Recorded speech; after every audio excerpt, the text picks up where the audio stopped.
Hey, hi everyone, how are you? I hope you all guys are doing great. In this video, we are going to see about idempotency. Till now, we have seen a lot of videos on Kafka. So if you want to learn more about Kafka, you can follow the series. So now let's focus on idempotency. So in the previous video, we have seen a problem. The problem was, let's suppose we have seen also acknowledgement, everything. If you want to learn about acknowledgement and relieve the guarantee, you can see the previous video. So if the acknowledgement is all or -1, both are synonym, so it means that the leader broker as well as the follower broker both have received it and they have made the perfect replica also, just for safety, just for reliability. Now in this case, what was the problem? Let's suppose that is a producer and they created an order for 123 user, and let's suppose they fired an event which is order create 123, and everything was perfect on Kafka side. The leader broker has received it, the follower broker has also copied it, the replication is also perfect. But while sending the acknowledgement was lost due to some system crash, due to some network failures. Now the producer will think that my event was never even received by Kafka. So they will fire another event which will lead to duplicacy. Think of it like, let's suppose you bought a product for 500 rupees or $500 and you are being debited two times 500 rupees or dollars. So it means it will create a lot of chaos on the user end side or client side. So it will be a very bad system design. So how actually this is handled by Kafka? Now let's see. So that's why idempotency is a term. I guess a lot of people, a lot of folks who are in software industry, they might be hearing it. They might have heard it's a famous buzzword, idempotency. Okay, so idempotency itself means that you don't want to duplicate things. Okay, so let's suppose our event has been already sent and it has already been received by Kafka, then we don't have to create a duplicate event. That is handled by idempotency. Okay, so let's suppose how it happens is, let's suppose we have a producer, and this is the configuration that enables idempotency. So we have mark it as true, enable.idempotency is equal to true, and we have a producer ID. So every producer will have a ID. Let's suppose this ID is 42. Now also uh, only the producer ID is not enough. We have to add a sequence number also, just to know, like, okay, which producer has been processed till which sequence number. Okay, it's the same as primary key. It's a composite key where there are two things, producer ID and sequence number are deciding. Okay, for now.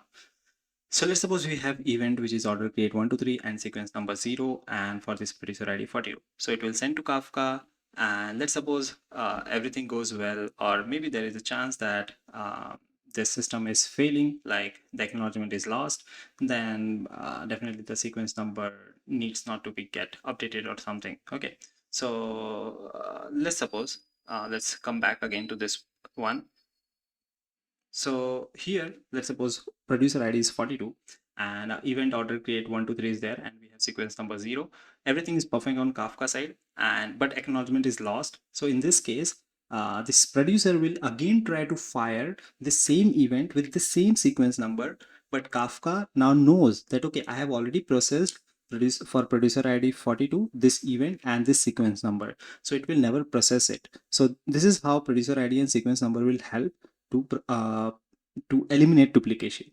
But what if everything goes well?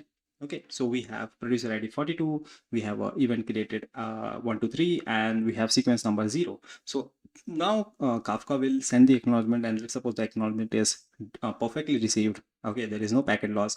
Then it will create another sequence of it, which is sequence num as 1, because order create 123, in this case order create 123 is not duplicate, because it's possible that user 123 can create two different orders.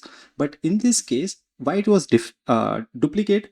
Because the sequence number was same, because Kafka has already processed this producer ID 42 and sequence number 0. Okay, so if we are sending this thing again, it means that we are sending duplicate record. But in this case, we are sending a new sequence number because all the process was sorted. Kafka has stored it, leader broker has stored it, follower broker has created a replica of it, and that's why we are also sending a new sequence number. So in this case, definitely order create 123 is not duplicate, it's a new one. Okay, but um, again, till now we are thinking that producer ID and sequence number is enough, but that's not the case. Let's suppose we have a producer ID which is 42 again.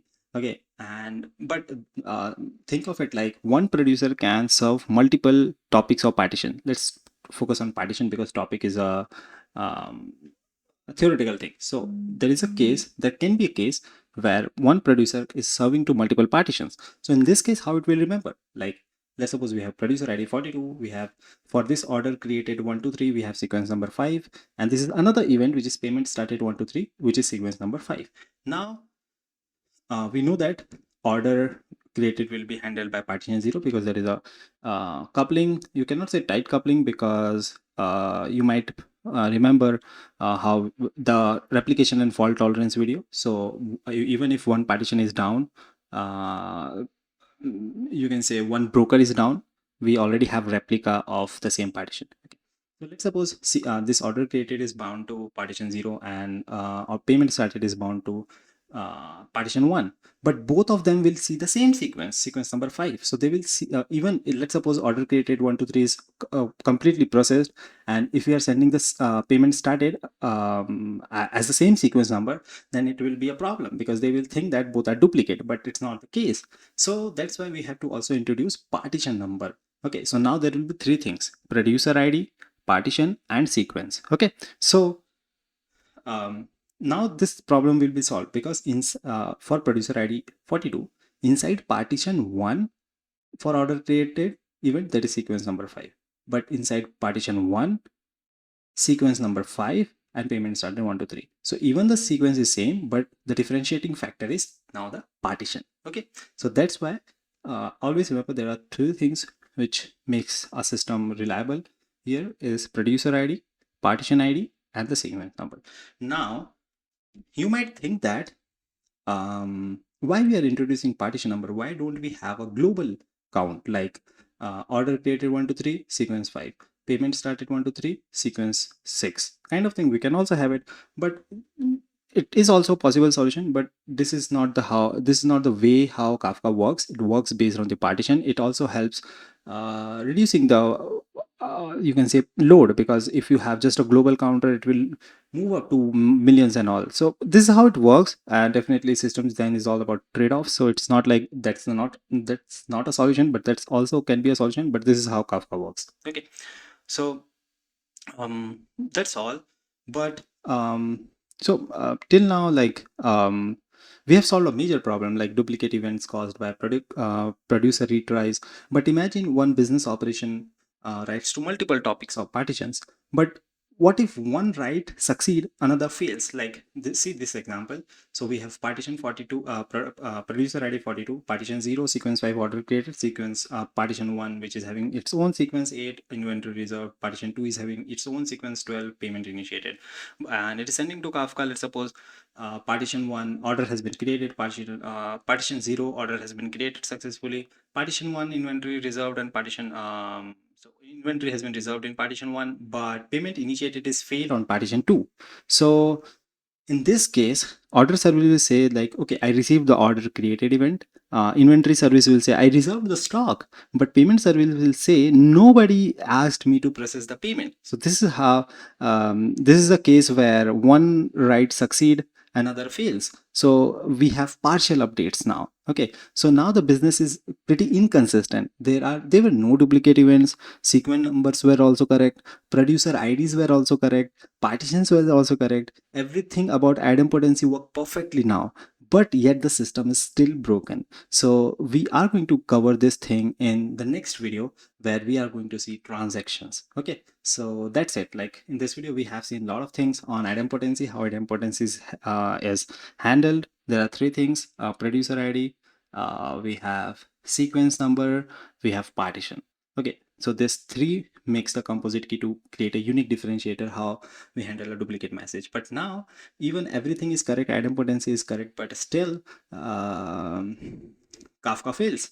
In this case it can fail because out of these three writes which should be bundled together, two of them passed, one of them failed. So we cannot leave it as it is. Okay, so either a first order should be created, inventory should be reserved, and payment initiated should be done at once. Okay, so how we handle it, we are going to see in the transaction part. So till then, that's it for this video. If you have any doubt, let me know in the comment section, and that's it. If you like this video, just give it a thumbs up and subscribe to my channel. That's all. Thank you. Meet you in the next video. Bye bye.